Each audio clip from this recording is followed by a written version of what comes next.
नमः पार्वती पतये हर हर महादेव।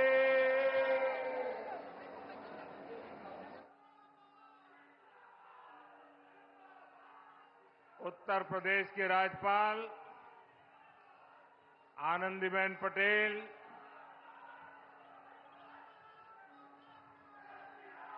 मुख्यमंत्री श्रीमान योगी आदित्यनाथ, केंद्रीय मंत्रिमंडल के मेरे सहयोगी शिवराज सिंह चौहान, भागीरथ जी चौधरी, उत्तर प्रदेश के उप मुख्यमंत्री केशव प्रसाद मौर्य, ब्रजेश पाठक, विधान परिषद के सदस्य और भारतीय जनता पार्टी के अध्यक्ष श्री भूपेंद्र चौधरी जी, प्रदेश सरकार के अन्य मंत्रीगण, जनप्रतिनिधिगण और विशाल संख्या में आए हुए मेरे किसान भाई बहन, काशी के मेरे परिवारजनों,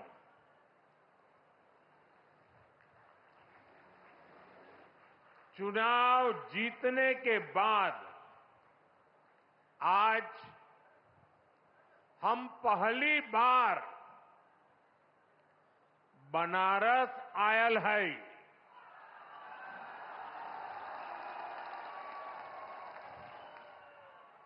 काशी के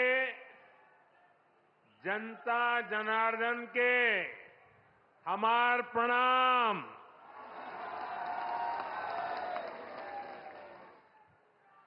बाबा विश्वनाथ और मां गंगा के आशीर्वाद से काशी वासियों के असीम स्नेह से मुझे तीसरी बार देश का प्रधान सेवक बनने का सौभाग्य मिला है। काशी के लोगों ने मुझे लगातार तीसरी बार अपना प्रतिनिधि चुनकर धन्य कर दिया है।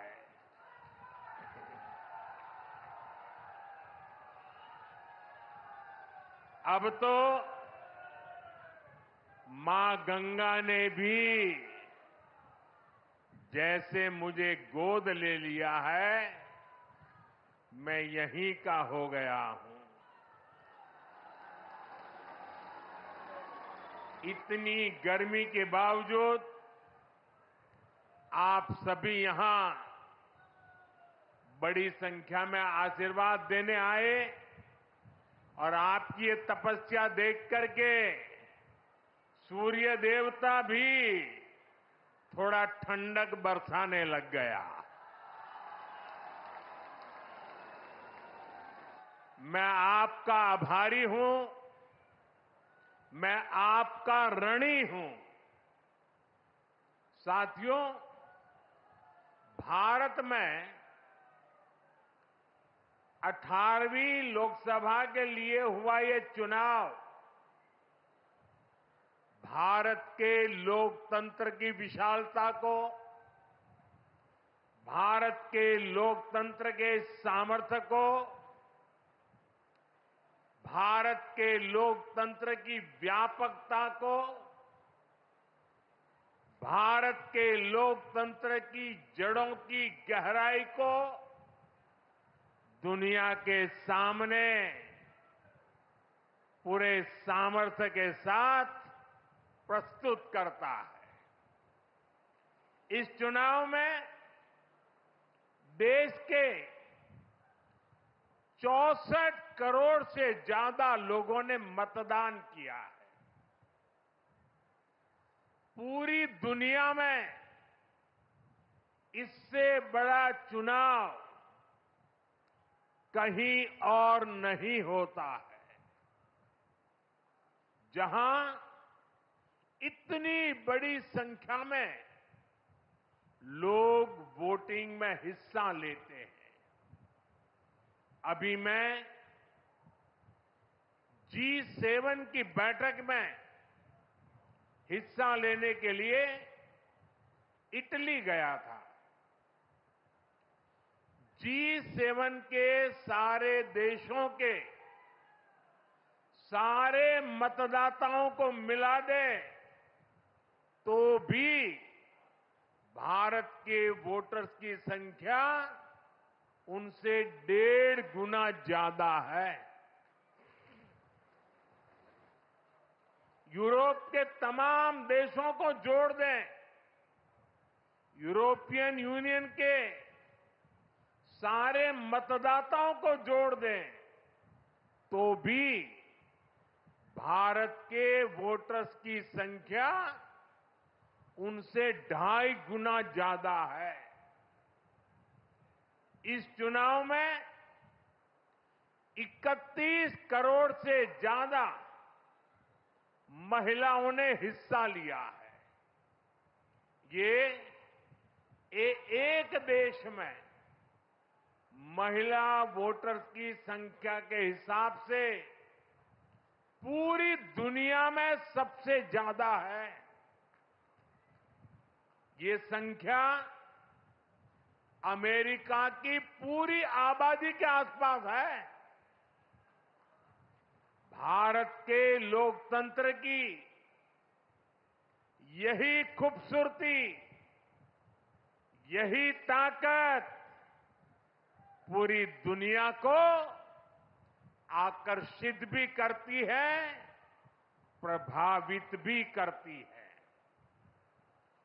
मैं बनारस के हर मतदाता का भी लोकतंत्र के एक उत्सव को सफल बनाने के लिए आभार व्यक्त करता हूं। ये बनारस के लोगों के लिए भी गर्व की बात है। काशी के लोगों ने तो सिर्फ MP नहीं बल्कि तीसरी बार PM भी चुना है। इसलिए आप लोगों को तो डबल बधाई। साथियों, इस चुनाव में देश के लोगों ने जो जनादेश दिया है वो वाकई अभूतपूर्व है। इस जनादेश ने एक नया इतिहास रचा है। दुनिया के लोकतांत्रिक देशों में ऐसा बहुत कम ही देखा गया है कि कोई चुनी हुई सरकार लगातार तीसरी बार वापसी करे। लेकिन इस बार भारत की जनता ने ये भी करके दिखाया है। ऐसा भारत में 60 साल पहले हुआ था। तब से भारत में किसी सरकार ने इस तरह हैट्रिक नहीं लगाई थी। आपने ये सौभाग्य हमें दिया, अपने सेवक मोदी को दिया। भारत जैसे देश में जहां युवा आकांक्षा इतनी बड़ी है, जहां जनता के अथाह सपने हैं, वहां लोग अगर किसी सरकार को 10 साल के काम के बाद फिर सेवा का अवसर देते हैं तो ये बहुत बड़ी विक्ट्री है, बहुत बड़ा विजय है और बहुत बड़ा विश्वास है। आपका ये विश्वास मेरी बहुत बड़ी पूंजी है।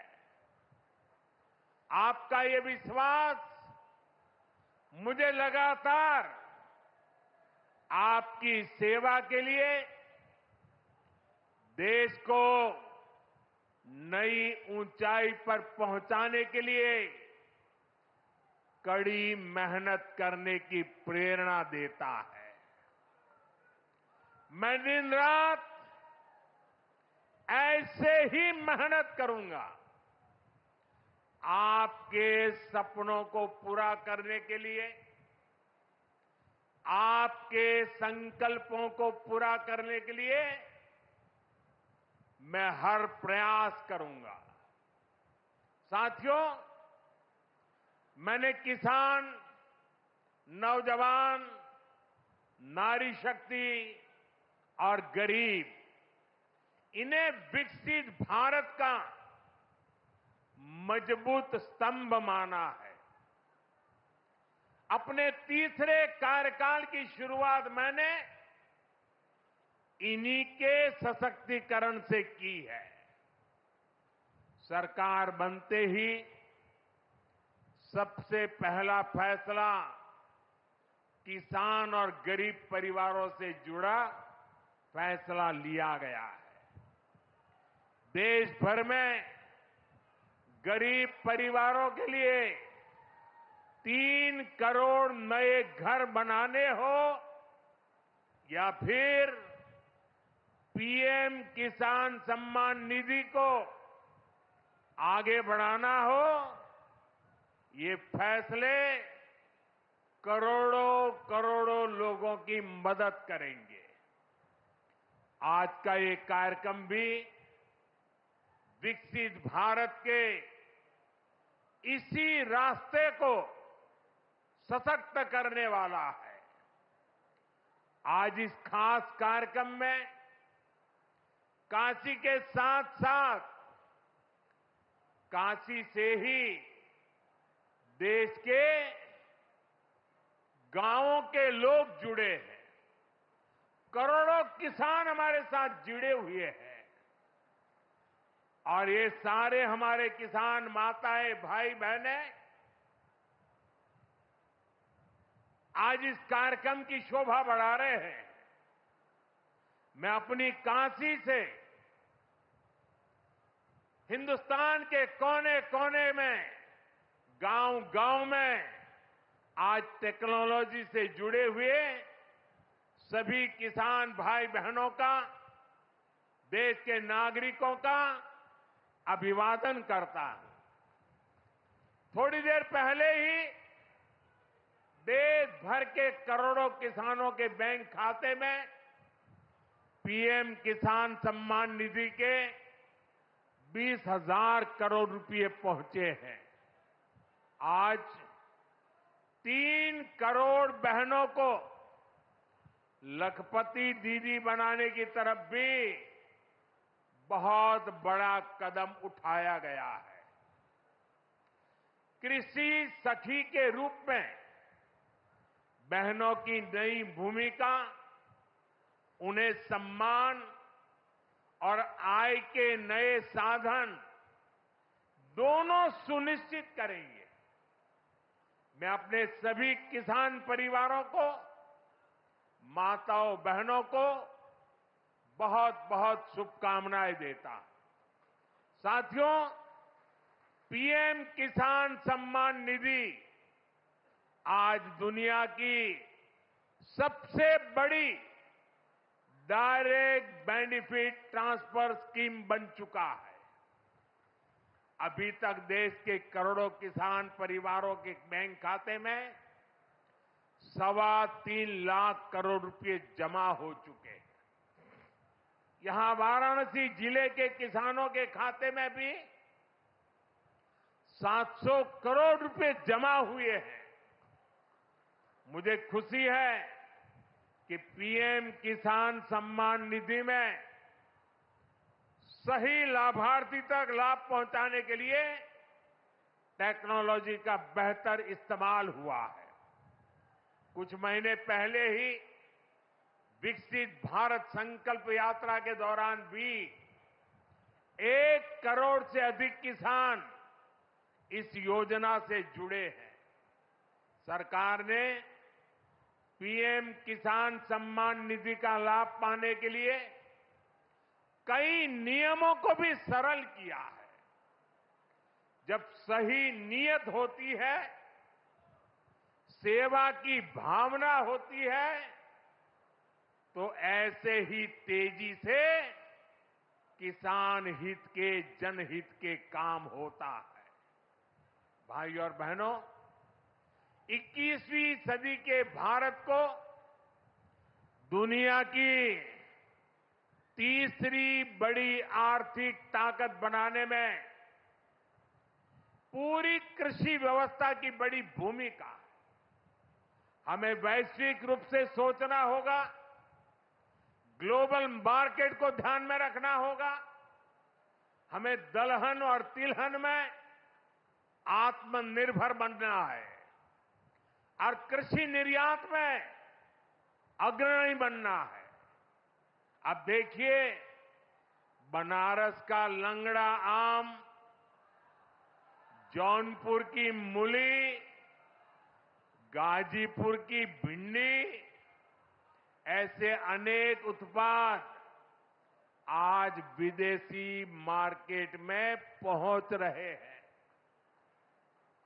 वन डिस्ट्रिक्ट वन प्रोडक्ट और जिला स्तर पर एक्सपोर्ट हब बनने से एक्सपोर्ट बढ़ रहा है और उत्पादन भी एक्सपोर्ट क्वालिटी का होने लगा है।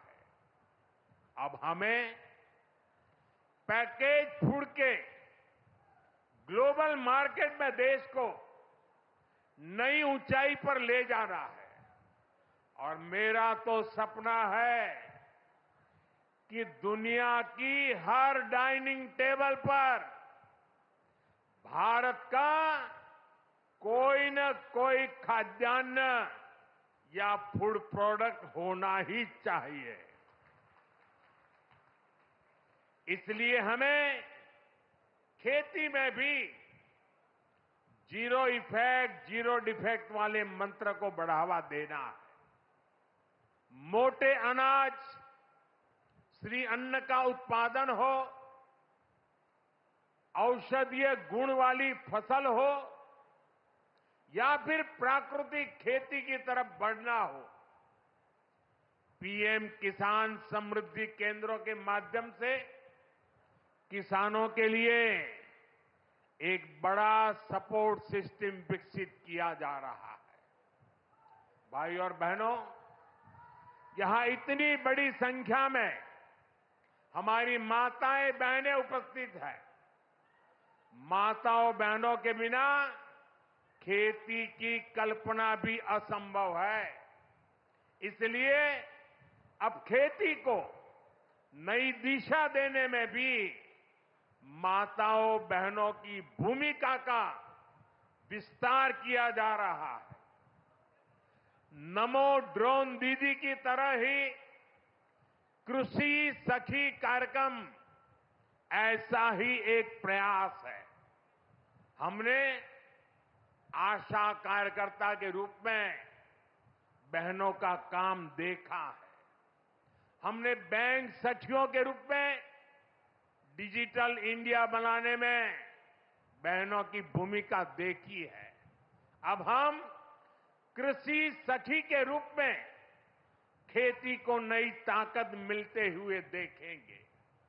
आज 30,000 से अधिक सहायता समूहों को कृषि सखी के रूप में प्रमाण पत्र दिए गए हैं। अभी 12 राज्यों में ये योजना शुरू हुई है। आने वाले समय में पूरे देश में हजारों समूहों को इससे जोड़ा जाएगा। ये अभियान 3 करोड़ लखपति दीदियां बनाने में भी मदद करेगा। भाई और बहनों, पिछले 10 वर्षों में काशी के किसानों के लिए केंद्र सरकार ने और राज्य सरकार ने, पिछले 7 साल से राज्य सरकार को मौका मिला है, पूरे समर्पण भाव से काम किया है। काशी में बनास डेयरी संकुल की स्थापना हो, किसानों के लिए बना पेरिसेबल कार्गो सेंटर हो, विभिन्न कृषि शिक्षा एवं अनुसंधान केंद्र हो या इंटीग्रेटेड पैक हाउस हो, आज इन सब के कारण काशी और पूर्वांचल के किसान बहुत मजबूत हुए हैं, उनकी कमाई बढ़ी है। बनास डेयरी ने तो बनारस और आसपास के किसानों और पशुपालकों का भाग्य बदलने का काम किया है। आज ये डेयरी हर रोज करीब 3 लाख लीटर दूध जमा कर रही है। अकेले बनारस के ही 14,000 से ज्यादा पशुपालक, ये हमारे परिवार इस डेयरी के रजिस्टर्ड हो चुके हैं। अब बनास डेयरी अगले 1-1.5 साल में काशी के ही 16,000 और पशुपालकों को अपने साथ जोड़ने जा रही है।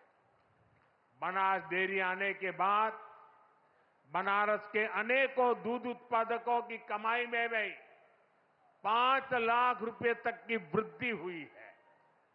हर साल किसानों को बोनस भी दिया जा रहा है। पिछले साल भी 100 करोड़ रुपए से ज्यादा का बोनस पशुपालकों के बैंक खाते में भेजा गया था। बनास डेयरी अच्छी नस्ल की गीर और साहिवाल गायों को भी किसानों को दे रही है। इससे भी उनकी आमदनी बढ़ी है। साथियों, बनारस में मछली पालकों की आय बढ़ाने के लिए भी हमारी सरकार लगातार काम कर रही है। पीएम मत्स्य संपदा योजना से सैकड़ों किसानों को लाभ हो रहा है। उन्हें अब किसान क्रेडिट कार्ड की भी सुविधा मिल रही है। यहां पास में चंदौली में करीब 70 करोड़ की लागत से आधुनिक फिश मार्केट का निर्माण भी किया जा रहा है। इससे भी बनारस के मछली पालन से जुड़े किसानों को मदद मिलेगी। साथियों, मुझे खुशी है कि पीएम सूर्यघर मुफ्त बिजली योजना को भी बनारस में जबरदस्त सफलता मिल रही है। यहां के करीब 40,000 लोग इस योजना के तहत रजिस्टर हुए हैं। बनारस के 2100 से ज्यादा घरों में सोलर पैनल लग चुका है। अभी 3,000 से ज्यादा घरों में सोलर पैनल लगाने का काम चल रहा है। जो घर पीएम सूर्यघर मुफ्त बिजली योजना से जुड़े हैं, उनमें से ज्यादातर को डबल फायदा हुआ है। उनका बिजली बिल तो 0 हो ही गया है, 2-3 हजार रुपये की कमाई भी होने लगी है। साथियों, बीते 10 सालों में बनारस शहर और आसपास के गांवों में कनेक्टिविटी का जो काम हुआ है, उससे भी बहुत मदद हुई है। आज काशी में देश के सबसे पहले सिटी रोपवे प्रोजेक्ट का काम अपने आखिरी पड़ाव तक पहुंच रहा है। गाजीपुर, आजमगढ़ और जौनपुर के रास्तों को जोड़ती रिंग रोड विकास का रास्ता बन गई है। फुलवरिया और चौका घाट के फ्लाईओवर बनने से जाम से जूझने वाले बनारस के आप लोगों को बहुत राहत हुई है। काशी, बनारस और कैंट रेलवे स्टेशन अब एक नए रूप में पर्यटकों और बनारसी लोगों का स्वागत कर रहे हैं। बाबतपुर एयरपोर्ट का नया रूप न सिर्फ यातायात बल्कि व्यापार को भी सहूलियत दे रहा है। गंगा घाटों पर होता विकास, बीएचयू में बनती नई स्वास्थ्य सुविधाएं, शहर के कूड़ों का नवीन रूप और वाराणसी में जगह जगह विकसित होती नई व्यवस्था काशी वासियों को गौरव की अनुभूति कराती है। काशी में स्पोर्ट्स को लेकर जो काम हो रहा है, नए स्टेडियम का जो काम हो रहा है, वो भी युवाओं के लिए नए मौके बना रहा है। साथियों, हमारी काशी संस्कृति की राजधानी रही है। हमारी काशी ज्ञान की राजधानी रही है। हमारी काशी सर्व विद्या की राजधानी रही है। लेकिन इन सबके साथ साथ काशी एक ऐसी नगरी बनी है जिसने सारी दुनिया को ये दिखाया है कि हेरिटेज सिटी भी अर्बन डेवलपमेंट का नया अध्याय लिख सकती है। विकास भी और विरासत भी का मंत्र काशी में हर तरफ दिखाई देता है। और इस विकास से सिर्फ काशी का लाभ नहीं हो रहा, पूरे पूर्वांचल के जो परिवार काशी में अपने कामकाज और जरूरतों के लिए आते हैं, उन सभी को भी इन सारे कामों से बहुत मदद मिलती है। साथियों, बाबा विश्वनाथ की कृपा से काशी के विकास की ये नई गाथा अनवरत चलती रहेगी। मैं एक बार फिर देश भर से जुड़े सभी किसानों साथियों का, सभी किसान भाई बहनों का हृदय से अभिवादन करता हूं, बधाई देता हूं। काशीवासियों का भी मैं फिर से हृदय से आभार व्यक्त करता हूं। नमः पार्वती पतये हर